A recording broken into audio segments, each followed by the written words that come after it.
Hola amigos de Hola TV, con el gusto de saludarlos nuevamente. Estamos aquí para hacer un pequeño análisis de mucha información que a veces no le ponemos atención y que vale la pena reflexionar. Este mensaje está dirigido a los comunicadores profesionales que ya se perdieron en su soberbia, como el propio teacher famoso López Dóriga, el propio Broso y Loret, y uno que otro pseudocomunicador que con sus juicios insulta y cuando lo etiqueta se hace el ofendido, pero sobre todo a los chairitos, a esos chairos mononeuronales y todos los que hablan pestes y comentan alegremente o de manera ingenua, aunque en mi tierra les dicen diferente, que no hay oposición, porque no muestran el candidato de coalición y asoman algo de complicidad con los enfermos de poder.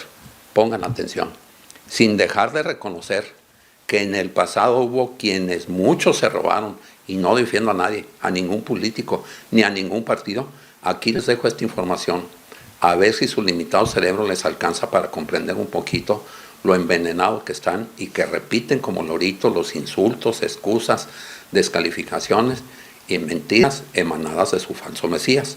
De acuerdo con el Foro Económico Mundial por la competitividad de su infraestructura, México en el 2018, al inicio de este gobierno, se ubicaba en el lugar 54 de 125 países. Desde el punto de vista sectorial, México ocupaba el lugar 73 en electricidad, 65 en ferrocarriles, 64 en puertos, 55 en aeropuertos, 51 en telecomunicaciones y 49 en carreteras. Actualmente, México se sitúa en el puesto 72. Los mexicanos tienen un bajo nivel de vida en relación al resto de los 196 países del ranking de PIB per cápita. Bajamos prácticamente 18 lugares en la tabla de posición como país.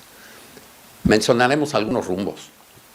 Son rubros los más importantes, los más relevantes. Educación, el número 1. De 198.348 escuelas públicas, 107.000 son de organización completa, 65.000 escuelas multigrado y 26.000 eran escuelas de tiempo completo. Lamentablemente acabaron con ellas.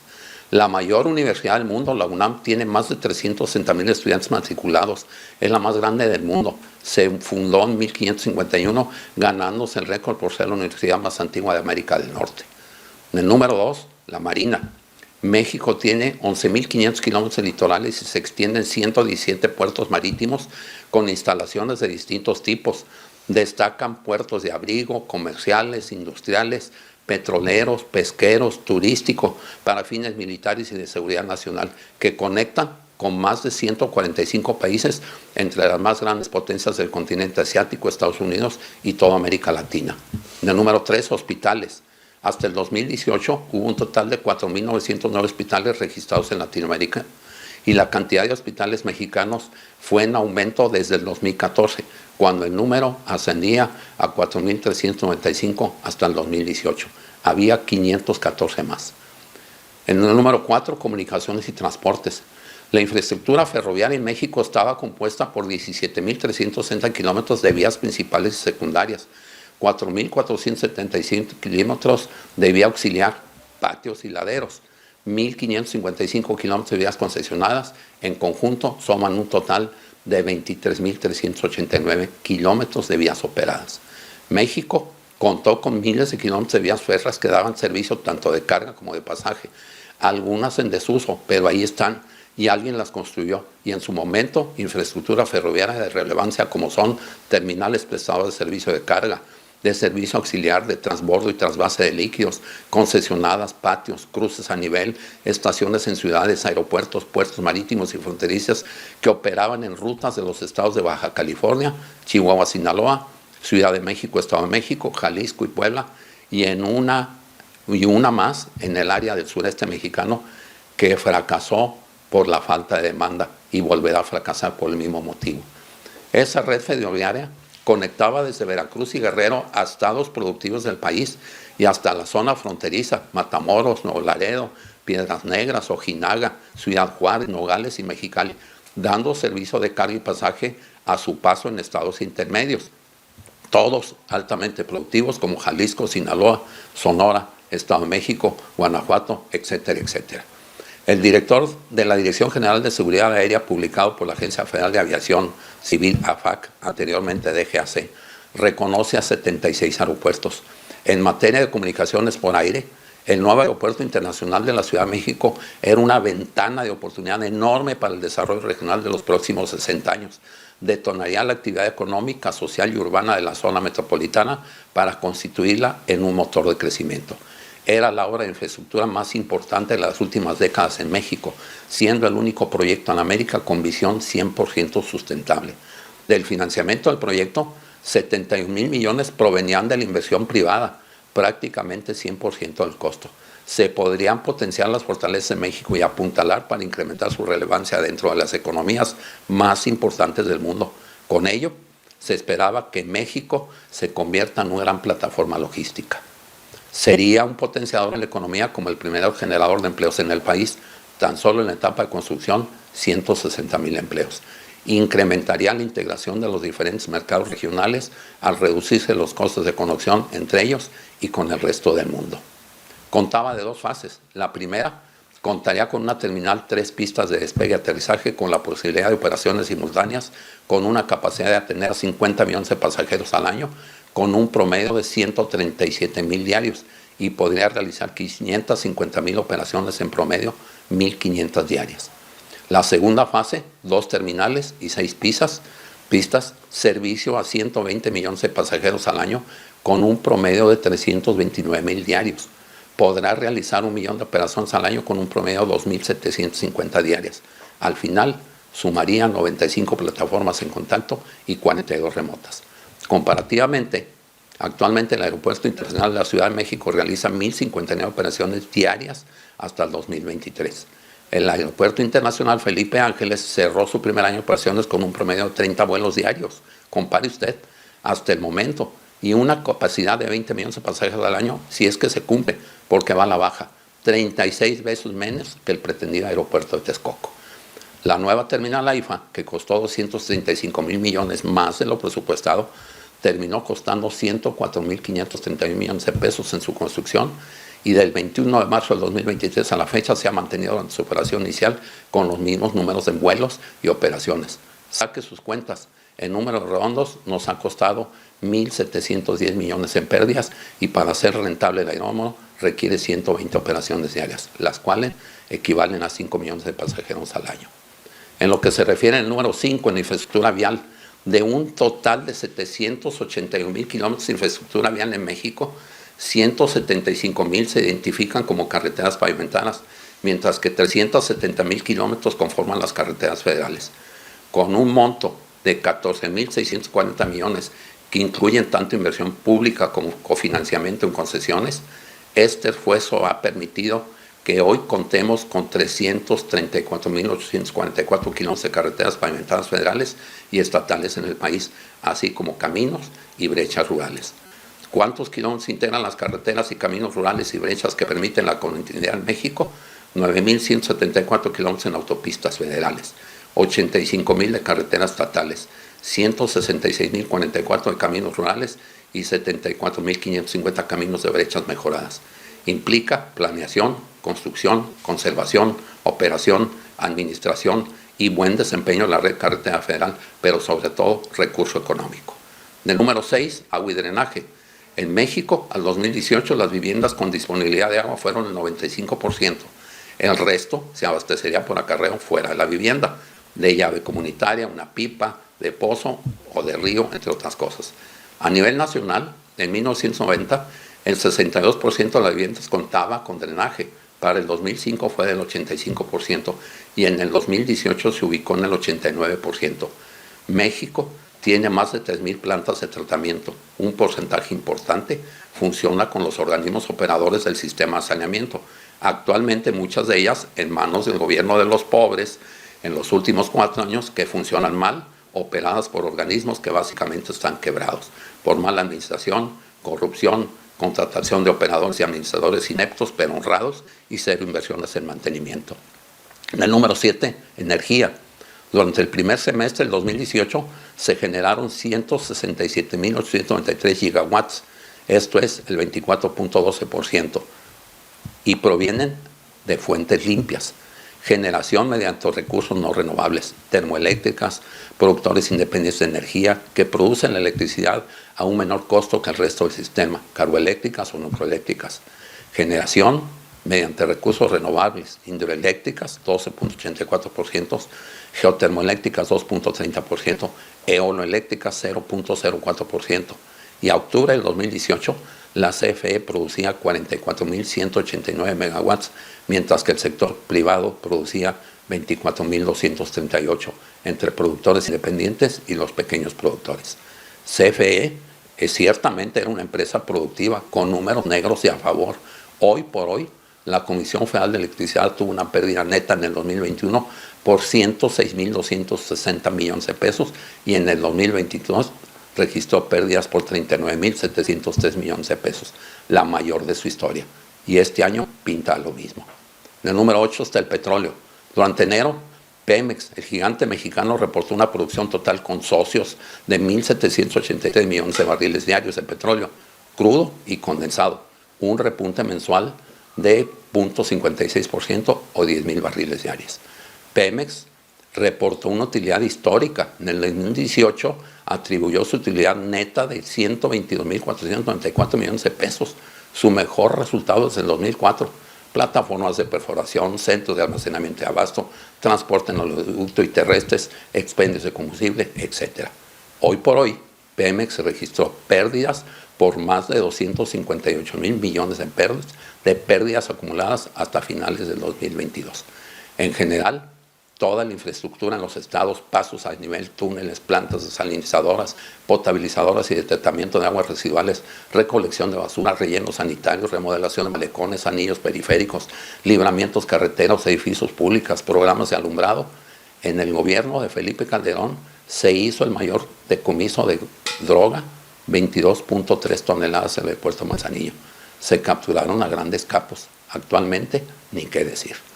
No cabe duda que México es un país mágico, donde todo se hizo por arte de magia y nunca, jamás ningún político hizo nada, según los chairos y los agoreros del fracaso que afirman que todo se robaron.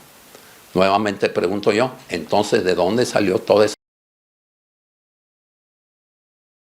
cultura?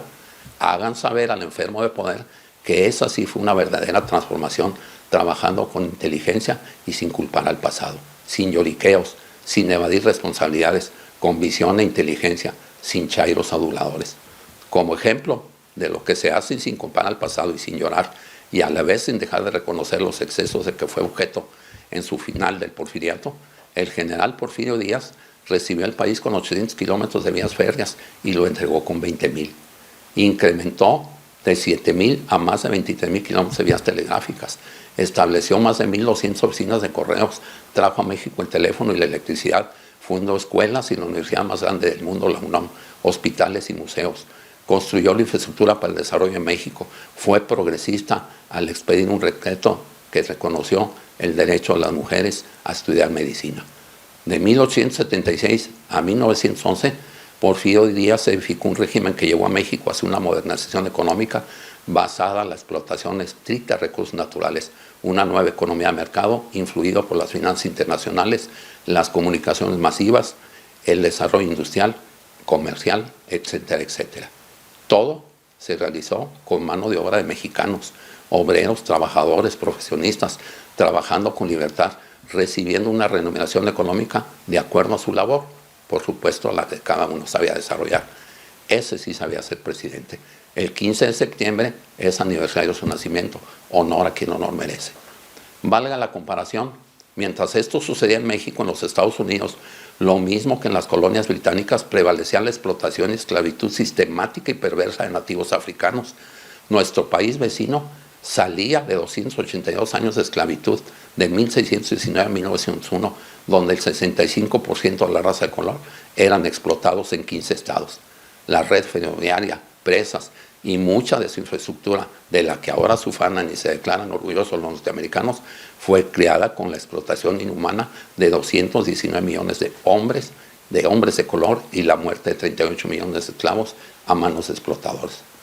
Reconozco que yo no sé ni de política, ni de petróleo, ni de deudas externas y de dineros, porque no tengo la educación especial ni los estudios profesionales para entender con precisión los parámetros o conceptos, pero sí puedo hablar de lo que puedo ver y comprobar. Acusan de ratas y que saquearon al país a los expresidentes.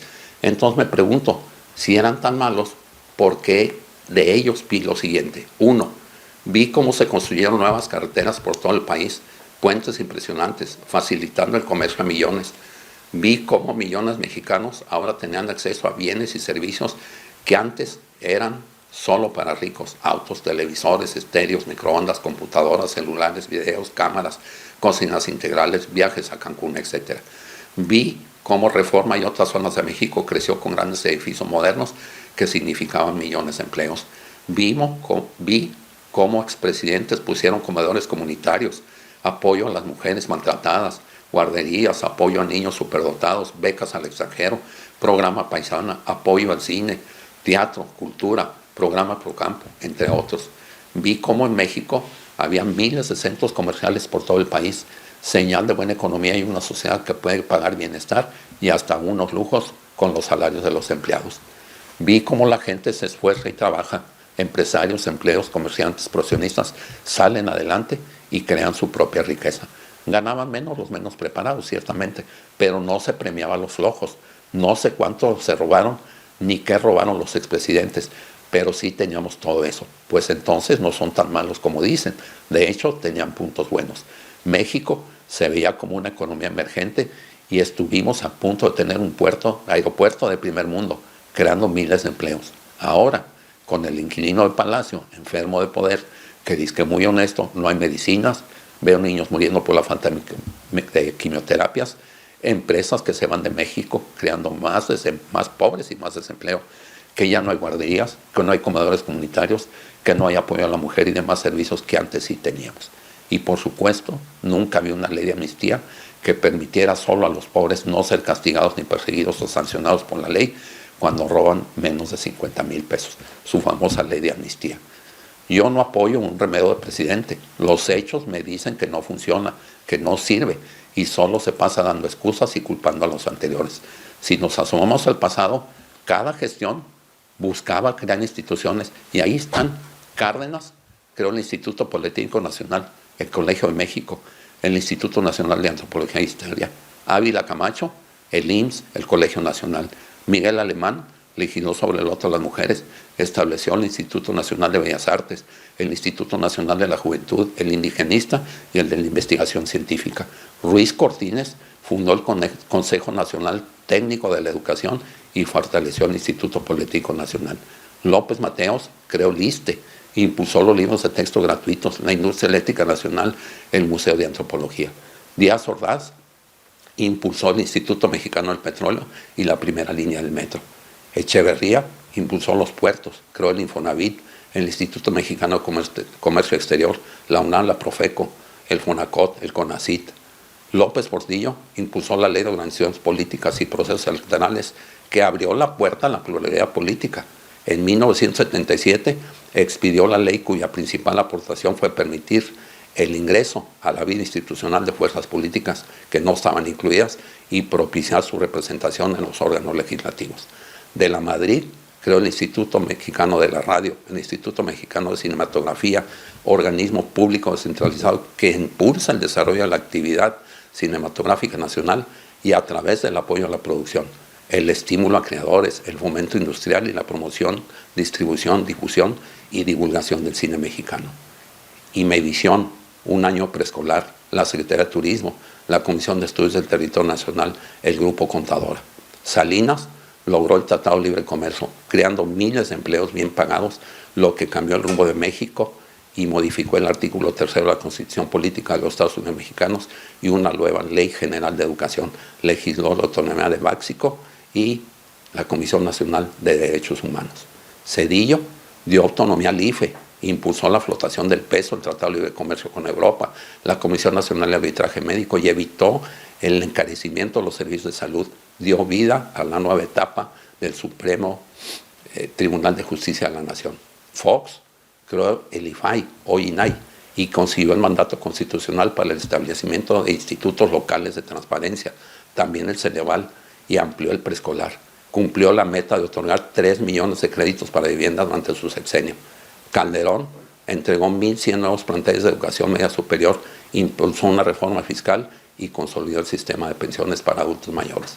Peña Nieto impulsó la reforma energética, la reforma en materia de competencia económica, 2 de las 11 reformas estructurales e infraestructura, generando inversiones de energía limpia y, por supuesto, empleos bien remunerados. Sí es cierto, los expresidentes cometieron abusos, errores, faltas, omisiones, corrupción, pero dejaron la infraestructura que vemos. No se robaron todo como afirman los fanáticos. En el 2018 se depositó la confianza y la esperanza de bienestar, pero en la triste realidad llegó un chivo en cristalería a romper todo lo que se construyó, a destruir las instalaciones, a echar por la borda todo lo que se logró con esfuerzo, participación y recursos de todos los mexicanos. Estos sí están robando todo y a cambio dejarán por herencia maldita 3 elefantes blancos, un aeródromo regional riesgoso para la navegación aérea inservible, un lago con una refinería que inaugurada hasta la fecha no produce un solo litro de combustible y un tren que no se amortizará ni en 100 años, que destruyó la ecología del sureste mexicano, dañó la vida salvaje de la zona y pone en riesgo el agua de abasto de la población alrededor de la cuenca de la península de Yucatán, con graves afectaciones a la seguridad y sostenibilidad hídrica. Sufrirán las consecuencias Mérida, Cancún, Playa del Carmen, Ciudad del Carmen, Campeche y sus áreas de influencia. Así pues, esto es la realidad de lo que vemos. No hay tal de que todos se robaron. Ahí están las muestras de lo que sí dejaron, independientemente de reconocer los abusos que cometieron. Estoy a sus órdenes para cualquier comentario. Que tengan un buen día. Los saludo desde Hola TV.